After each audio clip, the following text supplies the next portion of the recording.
An armed right-wing militia has taken over and is occupying a government building in Oregon. The building is a U.S. fish and wildlife facility. Now, I want to give you the background that led to this, and then we'll proceed to break it down.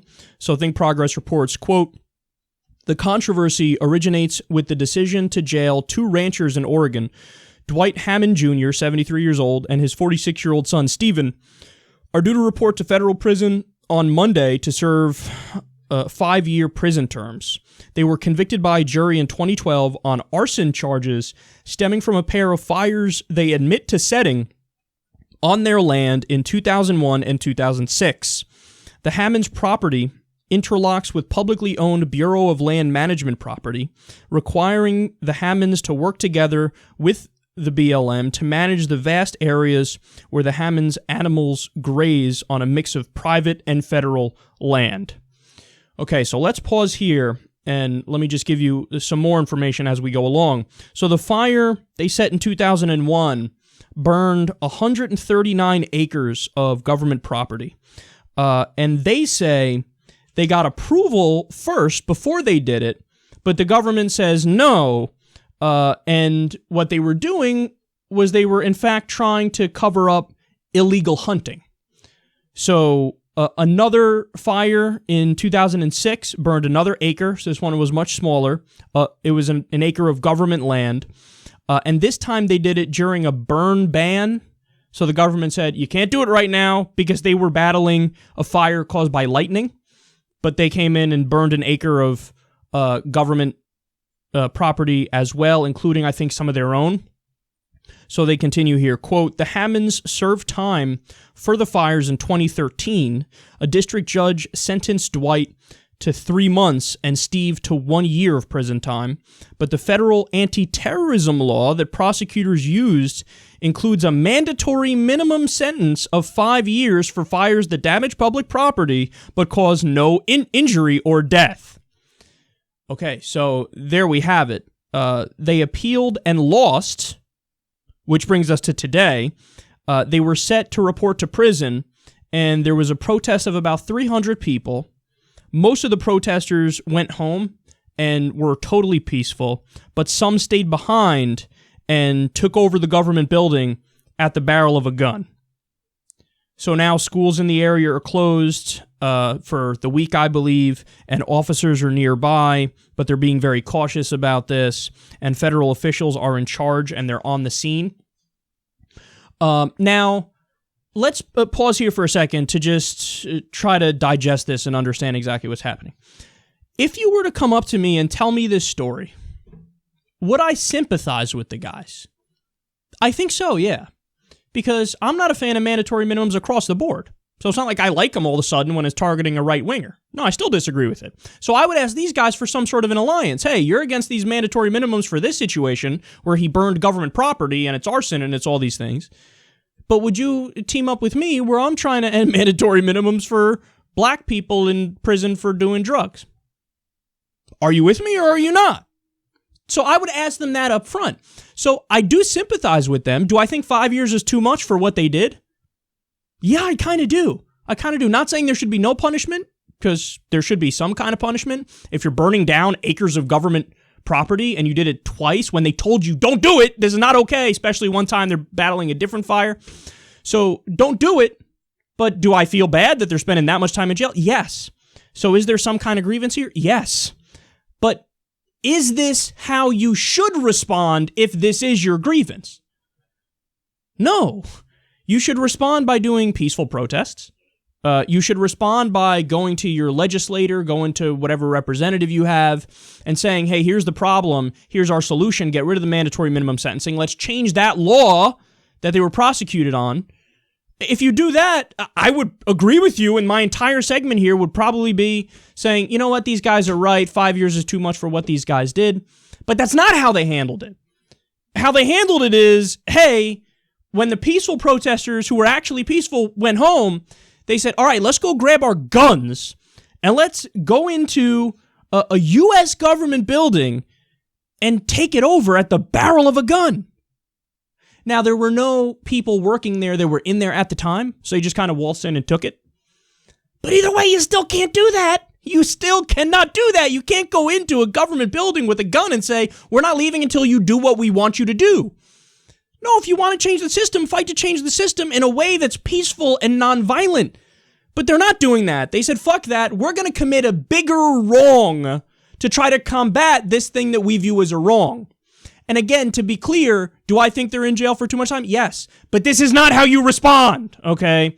Now, let's dig a little deeper here, because this is all just the preliminary information. Now let's get to some of the individual characters involved. One of the patriots or militiamen involved, again, funny how we use that terminology when we're talking about this kind of group of people. I'll get to more on that in a little bit. One of the patriots wrote a book called Only by Blood and Suffering, Regaining Lost Freedom. That doesn't really sound like Dr. Martin Luther King Jr. to me, does it to you? Only by blood and suffering. It seems like allusions to violence here. All right, more. The media spoke to one of these guys, identified only as Captain Moroni, and it's spelled Moroni, so rather appropriate. Here's what he said, quote, "I didn't come here to shoot. I came here to die." Okay, hold. Here you're in a situation where armed right-wing protesters, quote, take over a building, okay? They hold it by force. They have the guns. They're keeping people out. And one of them is like, "Oh, no, I came here to die." Okay, it's just getting really serious the more we go along here. Now, Cliven Bundy's son is leading this militia. And he said, quote, "I asked the good Lord, I need some help. And he gave me that help. The Lord is not pleased with what has happened with the Hammonds." Oh, no. No. Now you're bringing God into it. Now you're quite clearly doing violence because you took over government property with a gun by force. You're doing violence in the name of a political and or religious ideology. We have a term for that. I think you guys know what it is. Now, again, don't get me wrong. Don't straw man here. They haven't killed anybody. They haven't hurt anybody. Okay? So this is not akin to people who actually kill people or hurt people in the process of doing their violence. But we do have a term for it, and it might be a lower level of said thing, but it is said thing. If you're doing violence for a political or religious ideology, what do we call that? Terrorism. Now, the mainstream media, they don't really agree with this, and their reaction has been adorable. So ABC News has a headline on this after knowing all these facts. So they take it over with guns, go to a government building, say it's ours now. They had a headline, "Peaceful Protest Followed by Oregon Wildlife Refuge Action." Action. Care to go into the details of that action? I love it. It's just action. It's action. So you take some guns, you go into a government building, you take it over, you say, we have demands. Action. What are you going to do? It's an action. Could you imagine if we're dealing with a group of black people do the exact same thing, the exact same beef, and they go through the same process? Could you imagine a group of armed black people taking over a government building? I don't care what your political ideology is. You know that this would be a bigger deal, and you know that law enforcement would react in a very different way. Now, understand, I don't even necessarily disagree with how law enforcement has reacted to this point in this case. Nobody's hurt. They look like they're trying to de-escalate it. Great. But I would like that response when we're dealing with a black group that would do, let's say, the exact same thing, or Muhammad's militia, a Muslim group that would do the exact same thing. De-escalate, let's be calm, let's work through this, find a peaceful solution. But it just so happens that typically if the person's black, much quicker to jump to force, much quicker. Fucking Tamir Rice, 12-year-old kid had a toy gun, the cop pulled up, gunned him down within 2 seconds. 2 seconds.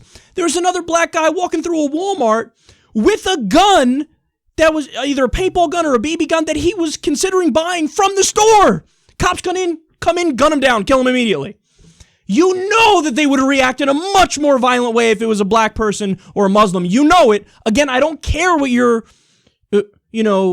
own ideology is and what your own political beliefs are.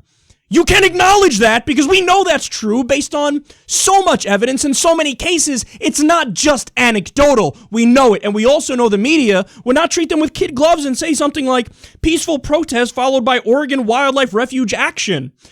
Armed people took over a government building. That's not just action. Okay. And finally, just a few more things here real quick. What we need to do is acknowledge all of the facts, okay? So 56% of terror attacks in the U.S. are right-wing terror attacks. And that includes all the different kinds of right-wing groups. So neo-Nazi is a tiny percentage, neo-Confederate is a tiny percentage, KKK is a tiny percentage. But most of the 56% of right-wing terrorist attacks, they're anti-government or sovereign citizen in nature. These militia groups, these so-called patriot groups. People like Dylan Roof, people like Jared Miller and Amanda Miller, who killed the cops in Vegas and then put the "Don't Tread on Me" flag over them. People like Robert Louis Deere, who went to the Planned Parenthood and killed people, okay?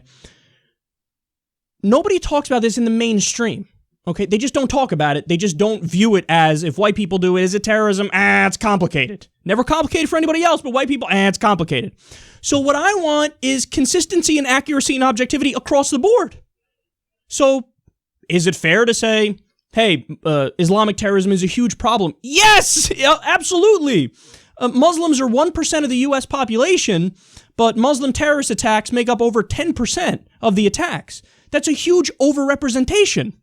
And you could say, hey, they present more of an existential threat because, keep it real, chances are if somebody sneaks a nuke into New York City or Los Angeles and it goes off, that's not the MO of a KKK guy. That's not the MO of a right-wing group. That's more likely going to be a jihadist, okay?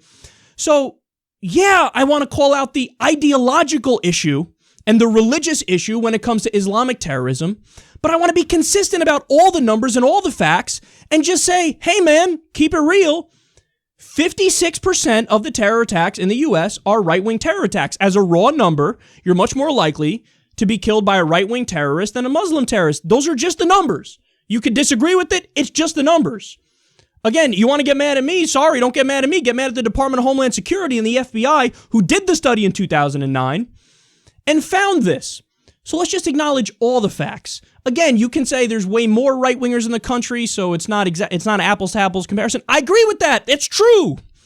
But as a raw number, there are more right-wing attacks, and then we haven't even brought up just plain old run-of-the-mill gun violence, not tied to a political ideology or a religious ideology. That kills way more people than all terrorism. 32,000 gun deaths in the U.S. every year. You're much more likely to get killed by somebody you know, who you don't know is a fucking psychopath, a lunatic, a nut, than, an Islamic terrorist or right-wing terrorist or anything like that. And then finally, we have Twitter responded very aggressively to this because they noticed the hypocrisy and the double standard and they sensed it. So they came up with these hilarious Daily Show-like names for this group that took over the building. By the way, again, still not resolved yet. We got to see how it ends up. Hopefully we can finish it peacefully and nobody gets hurt. But here's some of the names. Hashtag Y'all-Qaeda. Not Al-Qaeda, Y'all-Qaeda. Hashtag Yeehawed. Like jihad, except yeehaws, or like yeehadist. Hilarious. Vanilla ISIS, Yokel Haram, cow-tipping terrorists, Fail Qaeda, Infant Ada, get it? Infant Ada, Intifada, okay. White ISIS, and Saturday Night Treason. So these are some of the things that people said. And actually, again, I even think that's too harsh and unfair in this situation. Because if you want to talk more about ideologically who's most like ISIS among white people, you'd have to say the KKK, or you'd have to say neo-Nazis, or you'd have to say neo-Confederates, for example, somebody like Dylan Roof, or people like Jared Miller or Amanda Miller. I think that's a more fair time to say, white ISIS or Al-Qaeda than these guys who haven't killed anybody yet. They're horrible guys. You can call them terrorists. They haven't killed anybody yet. But either way, this is your breakdown here. I hope that it comes out okay and that nobody's hurt.